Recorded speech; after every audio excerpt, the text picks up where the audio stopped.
Hey friends, it's Ashley with Her Money Mastery, and today we are talking about the fact that you are sabotaging your own money. You might not even know that you are. You might not understand how you are, but I'm going to explain that to you in this video. Don't forget to like the video, subscribe to my page, and hit the notification bell so you know when I post new videos. I try to post once per week, and my channel is all about empowering women so that they can learn how to manage their money, pay off debt, budget, learn how to save, and better their lives, live more comfortable, happier, more financially free lives so that they don't have to be struggling. Because I used to be in the struggle, I made my way out, and that is why I'm teaching you now. So the topic of discussion is you sabotaging your money. And if you have never heard this before or never even thought this before, you probably are sabotaging your money without even knowing it. I used to be doing that. Most people do it, and it can be hard to break free from, especially when you cannot recognize that you are actively doing that.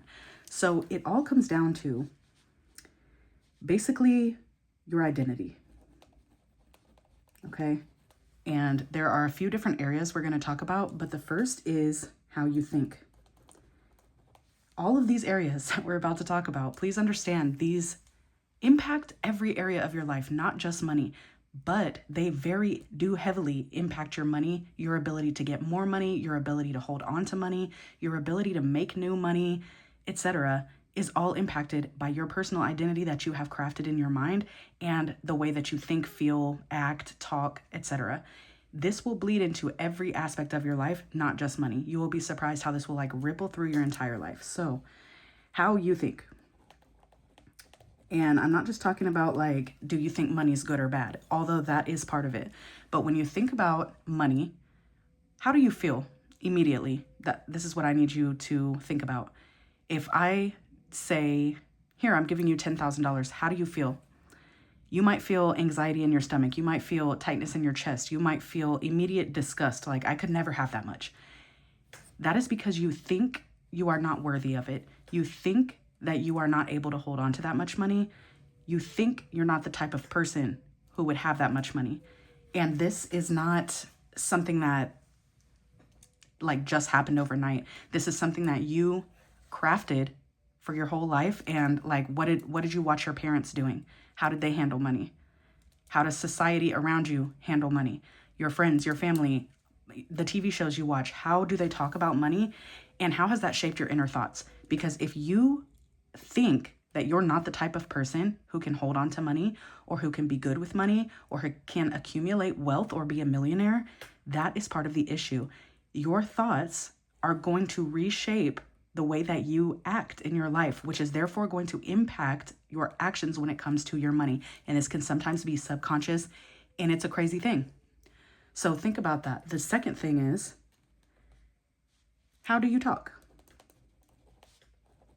How do you talk about money and about yourself? Okay, so do you say things like, I'm broke, or money is the root of all evil? And these kind of go hand in hand, usually, because if you have inner thoughts about things, you're probably going to talk like that, right? So if you are always saying money is the root of all evil, or all people with money are evil, or I'm broke, I can never have money, I can never pay off my debt, my whole family is broke, we've always been broke, this is just how it is, oh, it must be nice, it could never be me, that type of stuff. I need you to understand that the way that you talk, the things that you say, literally shape your life. They literally impact every single thing around you, and that is not a joke. So if you think about this in terms of if you were going to cast a spell, right? If you were like a wizard or a witch or something and you were going to cast a spell, you're saying words, correct? This is the same thing in your life. And I know you might not believe in that type of stuff, but the words that you say impact everything around you. They have an energetic signature, and your brain, if you want to get really technical with this, the things that you think and say, your brain is going to take those as truth, because please understand that your brain cannot tell the difference between reality and fiction. So if you are constantly saying, I'm broke, your brain is going to go look for evidence to show you that you are broke, because your brain wants to find evidence for all of the things that you believe and say. It's called confirmation bias. So have you ever, to put this in different terms, have you ever thought about a car that you wanted to get? So This actually happened to me in high school. My favorite car was a Cadillac CTS, and I really, really wanted that car. Obviously, I did not have the means to get it at the time, but it was like my dream car at the time. Once I learned about that car and found out how much I loved it, I started seeing those type of cars every single place that I went. I would go to the mall and see them. I would be on the way to school and see them. And it's like, wow, did everyone just buy a Cadillac? No, your brain just started noticing it because it was focusing on that. This is the same thing. If you tell yourself, I'm bad with money, you will continue to be bad with money. You're essentially guaranteeing that you're going to continue being bad with money. The things that you talk about, the things that you think, they really, really matter. This goes to my next point. How do you act? Okay, oops. Excuse my crazy handwriting. Okay, how do you act? So these two things are going to shape the way that you act. If you think you are broke or you're bad with money, you're going to act like it. So the people who you see who are good with money or who have a lot of money, are they out here talking and thinking like money is bad, money is evil, I could never have money, this, that, and the other? No, they're not thinking that. And their actions are showing that. And their actions are then feeding back into these beliefs and these things that they're saying. So this is all kind of like a loop that you can get stuck in. If you have bad thoughts when it comes to money, you're going to say bad things. This is going to influence your actions to be bad with money, which is then going to reinforce the fact that you're bad with money. And that's why some people get stuck in this loop that they seemingly can't get out of. And it is because they have crafted this negative reality around them based on the things that they think, say, and act like. So my best advice to you, show up as the person you want to be. We're going to talk about that in a second, but if you are constantly making the choice to have actions that align to your goals and align to the vision of the life that you want to have, you're going to be acting like it. It is going to start reinforcing new beliefs. And if you catch yourself in the bad beliefs and you catch yourself before you start saying bad things about yourself and your money, and you rewrite those in real time, they will start to align and you will start to notice that your reality shifts. And this is not some like crazy woo-woo thing. This is true. And I will prove it to you. If you stick to, if you find a new persona, say you have these limiting beliefs that you want to shift. So you want to believe, instead of I'm broke, you want to believe I have a lot of money, right? Or I am working on my finances. And then the things you say out loud, instead of saying that's too expensive, I can't afford it, you say that's not a priority for me right now, I'm working towards that later. And then you start showing up and acting like the version of yourself who has money, your reality is going to change. And it's not going to be overnight, I will say that. But if you show up and you're consistent with it, I promise you, your reality and your persona and everything about it is going to change. I have seen this in my own life, and I have seen this over and over with the lives of my students as well, because it's true. So I just want you to think about this for a minute, because it's really, really powerful stuff. And I know it's easy to look at it and say, that is nonsense, but it's not nonsense. I used to think it was nonsense. I used to be one of the most negative people that you would probably be around. I would always complain about stuff. I would always be in victim mode, like, oh, woe is me, like this bad stuff keeps happening to me. Why is my life this way? Why can't I get it together? And once I started realizing my mindset and was the problem and I was the problem, I was able to shift that, and that is no longer my reality. Now, do I have my moments where I battle my mindset? Of course I do. We all do. We're all people, right? But the way that I talk to myself and the way that I show up is a lot different now than it was even 5 years ago. So I'm telling you, it's important stuff. Now, one more point. Do you have plans? And this might seem like a silly question, but you need to really think about it. So, for instance, if you want to get out of debt, if you do not have a plan to get out of debt, you're not going to get out of debt, like period. If you want to buy a house, if you don't make a plan to actually buy your house, you're not going to buy a house. A house is not going to drop in your lap unless you had some like crazy relative that died and unexpectedly left you a house, right? That's the only way a house is going to drop in your lap. You have to make a plan to get to where you want to go. And again, this ties into all of this and creates your identity, because if you are the type of person who never makes plans, you never create goals for yourself, and you never make a plan with steps to get to that goal, you're not going to reach that goal. And that is going to further compound on all of this other stuff and further affirm that you can't do it. You're broke. You're never going to have money. You're just the type of person who just can never have it. This and that just continues to be your reality and your identity. And I think if you're still watching this video 10 minutes in, you understand by now that this is something that you want to change, right? You can change it. You have to make a plan and you have to actually show up for the plan. Both of these things are not necessarily easy per se, especially when you've never done them, but I'm telling you right now, that's how you do it. So for instance, this is the plan that I tell people whenever they are trying to get a hold of their money. I can give you a plan, right? You have to show up and follow it. So in order to do that, you need to, I'm just going to lay out some steps for you. Okay, so take notes, because if you do these things, stuff will start looking different. First of all, I want you to identify your limiting beliefs. And this is like things like, I'm broke, or I'm never going to get out of debt. Like, take a moment. I forgot a word there. This is why I don't write while talking. But take a moment, sit down, and really think through all of the limiting beliefs you have specifically about money. You could do this in any area of your life, but my channel is about personal finance, so that's what we're talking about. So when it comes to money, what do you really think? Like, dig deep with this, okay? Because limiting beliefs can be surface level. Like, it can be something like simple, as if I'm broke, or it can be something deep, like I'm not worthy of financial stability because my family was never had it, and they told me I'll never have it either, or whatever the case may be for you. Write all of those down. You might need to meditate about it. Maybe you want to do a Google search and like get some more ideas about what actually are limiting beliefs and, you know, which ones apply to you. But once you write these down, you can reframe them.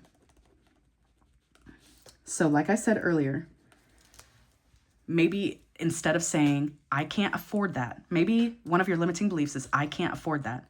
Reframe that limiting belief into, that's not a priority for me right now. You can reframe all your limiting beliefs. And if you are a person who likes to use ChatGPT, don't have it do this for you, okay? I am not a believer in using AI for everything. I don't like it. So what I want you to do is come up with your limiting beliefs, take them, plug them into ChatGPT if you want to, okay? If that's going to make you finish this exercise, then that's what it takes. I would really like you to think about it. But either way, you will get a list of reframes for those limiting beliefs. So write those down as well, because you need to be able to remember these in the moment. So if you're out with your friends and they say something and you're about to say your limiting belief, I can't afford that, catch yourself in the moment and say, that's not a priority for me right now. I'm going to focus on that later. You will be surprised how these small shifts start to rewire your brain. And literally they do rewire your brain. This is how you create new neural pathways. This is how you can rewire all types of things in your life. But like I said, we're focusing on money. So once you have them reframed, use them in real time and watch what happens. You're going to start seeing a difference. Next, you need to create some goals. This is a very good time to do so because we're getting near the end of the year. So what goals do you want to have going into the new year? Do you want to save $1,000 before the end of January? Do you want to buy a house next year? Do you want to pay off half your debt next year? Like, what is your goal? Think of some big goals. Think of some baby goals. It's all up to you, and it's all catered to you and your life and what you need and what you want. So this is going to take some thought on your behalf. Once you have those goals, I want you to focus on one of them. Pick one that you want to focus on first, and I want you to break it down. Break it down into bite-sized steps, okay? Bite-sized steps. What this does and the power of this, I don't know about you, but me personally, if I tell myself I want to save $20,000 next year, my brain, for some reason, automatically tries to scoff at that and say, what? How are you going to do that? You know, or like, this is a great example. When I was paying off my debt, I made less than $40,000 a year at my job. I wanted to pay off all my debt in 1 year's time, which I had more than $10,000 of debt I was trying to pay off at the time. So if I would have just stopped there with that goal, my brain would have tried to sabotage it, and it would have said, what? How could you do that? You don't even make $40,000 a year. So how are you going to pay off more than $10,000 in 1 year? That is how you sabotage a goal right there. So you need to break it down into bite-sized steps. So what my steps would have looked like would have been, A, list out all my debts, like get all of the information out in the open so I know exactly where I stand. B, or step number 2 in this case, and by the way, when you're compiling that information, you need all the information, the debt amount, like meaning the balance, your interest rate, your payment amount, etc. So get all that information out in the open. Then step 2, create a debt payoff plan. So in my case, a snowball plan. Go ahead and get it created so I can see what I'm working with. Step 3, create a budget so I can see realistically how much money can I put towards that every month. And then step 4, get a side hustle to have more money to throw at that debt. And that is exactly what I did. And I hit my goal because I made these baby steps. So it's very important to break down your goals. And if you don't, you're missing a step there because you're way less likely to hit your goals if you don't break them down. So you can even, like now, like I was saying, now is a perfect time to do this because we're at the end of the year. So basically you can take a goal, break it down into the baby steps, and then lay them out on a calendar. So maybe in the first 2 months, you do step 1 of your goal. Then in the next coming 2 months after that, you hit another step of the goal. By the end of the year, you will have completed your little steps, and it makes it way more manageable and way easier to actually be able to hit those goals. And then you're actually showing up as the person you want to be. You're actually acting like that person who follows through with plans and who shows up for themselves. This is really important because it starts to reinforce new beliefs. It starts to create new neural pathways. Do you see how this is working? Is it clicking for you? Because I'm telling you, I've done this stuff for myself. And when you actually show up for yourself, it actually works. Okay? I want you to understand that because I love you and I want you to do better. I want you to have the things that you want to have. I want you to be comfortable. I want you to be financially stable. And I am here to tell you and try to empower you to believe that, yes, you can do this. So this is one piece of the puzzle. Another piece of the puzzle is defining who you want to be. Who is the version of you who you would like to be?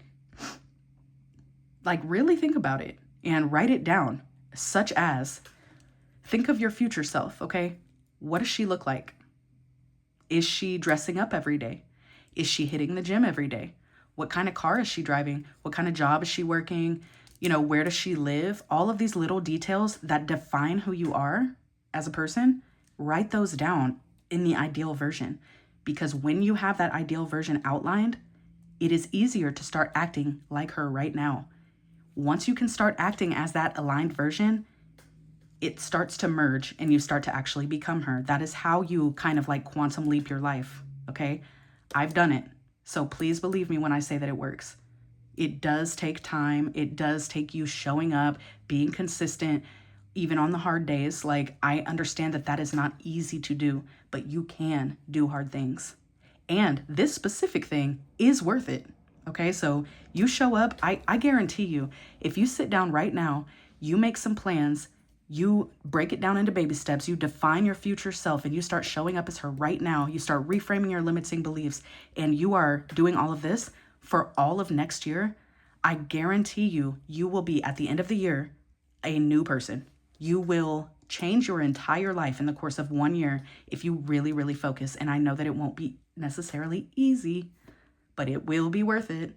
So I hope that this has kind of helped you understand that you are sabotaging yourself. It is not you.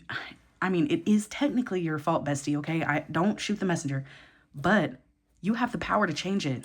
And I want you to change it. Your future self is waiting for you to change it, okay? I'm very passionate about this if you can't tell, because if you do it, it works. So Stop sabotaging yourself. Sit down and make some actual plans, and let's make this stuff happen next year. Let me know in the comments, what are your goals? Like, what are you thinking right now as you're watching this? Who do you want to be? How are you going to show up for her? And how can I hold you accountable? Like, let's do this together. You can do this. Don't forget to like this video, please. Leave me a comment below. Let me know what you think.